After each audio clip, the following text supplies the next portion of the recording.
कानी बहू।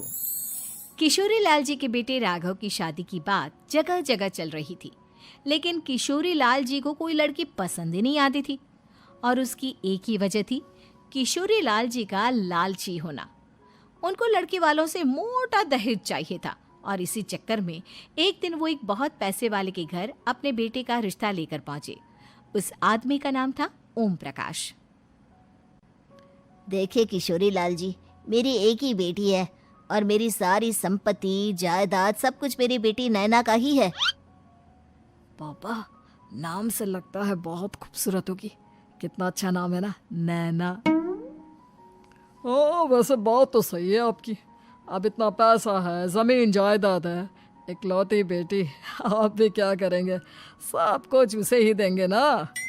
बिल्कुल ठीक पहचाना आपने। बस बेटी की शादी और सारी जायदाद उसके नाम। पापा, बिना देखे हाँ कर दीजिए ना। इतना अच्छा रिश्ता फिर कहाँ मिलेगा? माला माल हो जाएंगे हम। मैं अपनी बेटी को बुलाता हूँ। अरे नहीं नहीं नहीं नहीं, आपकी बेटी का नाम नैना है, सुनकर ही लगता है बहुत सुंदर होगी। रहने दीजिए अंकल, मैं तो आपकी बेटी के नाम से ही इतना खुश हो गया हूँ कि उसे बिना देखे शादी करने को तैयार हूँ।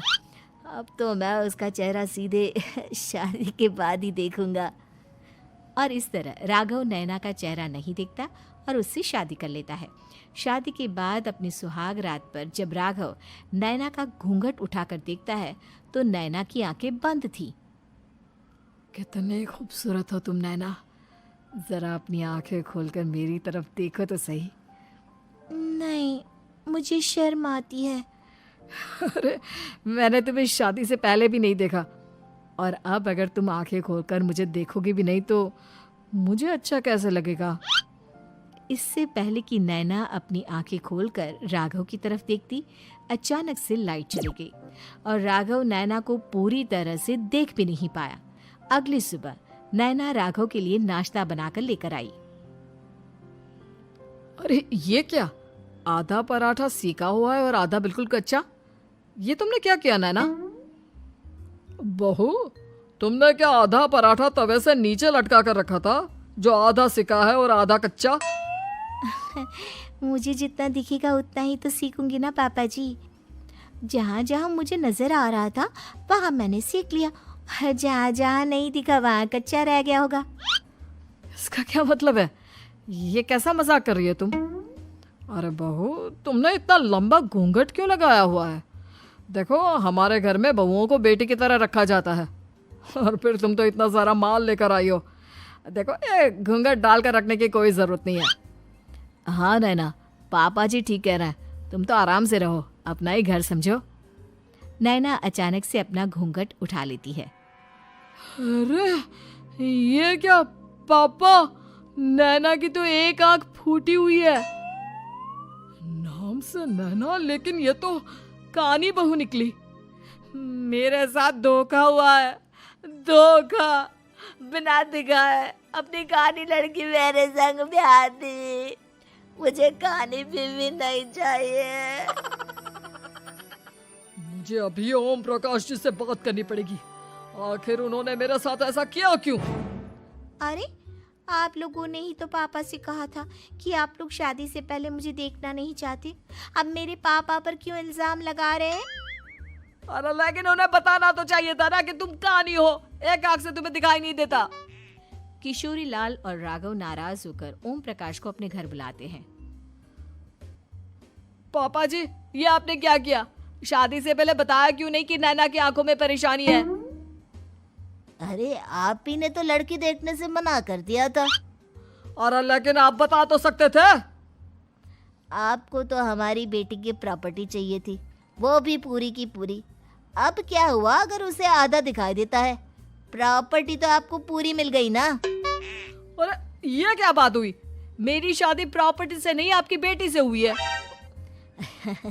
अब ये तो पहले सोचना चाहिए था, तब तो मेरी प्रॉपर्टी देखकर तुम्हारी जुबान लप लप आ रही थी।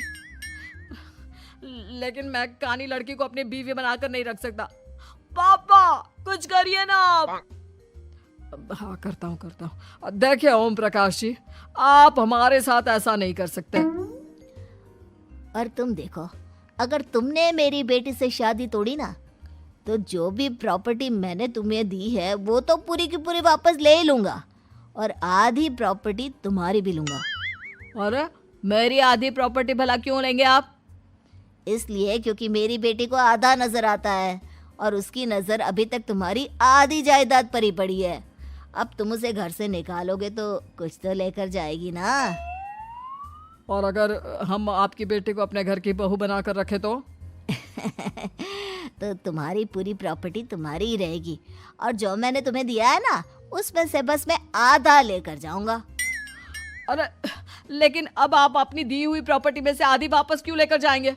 अगर मैं आपकी बेटी को अपनी पत्नी बनाकर रखने को तैयार हूं तो? इसलिए ताकि भविष्य में अगर तुम मेरी बेटी को धोखा दो तो उसके पास कुछ तो रहे जो पति का हो। वैसे मेरे पास तो बहुत कुछ है, लेकिन अपने पति की कोई निशानी तो उसके पास होनी चाहिए ना। अब अगर तुमने मेरी बेटी को कानी कहा तो तुम्हें प्रॉपर्टी भी कानी ही मिलेगी, पूरी नहीं। जमाए राजा। किशोरी लाल और राघव समझ चुके थे कि वो बुरी तरह फंस चुके हैं और अब उनके पास वहां से निकलने का कोई चारा नहीं है। अब समझ में आया ना, लालच बुरी बला होती है। एक तो तुम्हें प्रॉपर्टी मिली, ऊपर से बीवी मिली, उसमें तुम्हें नखरे भी दिखाने हैं। आए बड़े, चुपचाप बैठो दोनों। कुछ दिनों के बाद नैना राघव की कार लेकर बाजार घूमने निकलती है और जब कार लेकर वापस आती है, ये क्या? एक तरफ से मेरी गाड़ी पूरी खराब हो चुकी है। लगता है तुमने मेरी गाड़ी को किसी दूसरी गाड़ी के साथ एक्सीडेंट किया है। अरे अरे कितना बड़ा नुकसान कर दिया तुमने बहू। वो क्या है ना पापा जी, मुझे एक आंख से दिखाई नहीं दे रहा था, सामने से गाड़ी आ रही थी। मुझे तो सिर्फ आधा ही दिखाई दिया और वो गाड़ी मेरी कार से रगड़ते हुए निकल गई। अब मैं क्या करूं बताओ? आप इसे ठीक कराने के पैसे कौन देगा? तुम्हारे पापा? तुमने मुझसे इस तरह से बात की? अभी रुको। नैना राघव की शिकायत ओम प्रकाश को कर देती है। देखो राघव, अब जो मेरी आधी प्रॉपर्टी तुम्हारे पास थी ना, उसमें से आधी और मैं लेकर जाऊंगा, क्योंकि तुमने मेरी बेटी को डांटा। अरे नहीं नहीं पापा जी, गलती हो गई, माफ कर दो। गलती की तो कोई गुंजाइश ही नहीं। अगली बार मेरी बेटी को डांटा तो बची हुई आधी में से आधी और ले जाऊंगा। लालच के चक्कर में हम दोनों ने बहुत बड़ी गलती कर दी बेटा। एक तो तुम्हें कानी बहू मिली और ऊपर से जो माल मिला वो भी काना। इस तरह राघव की हर एक गलती पर ओम प्रकाश उसकी प्रॉपर्टी का आधा आधा हिस्सा लेकर अपना सारा माल वापस ले गया और राघव को कानी बीवी से काम चलाना पड़ा। भाई लालच वाकई में बुरी बला है।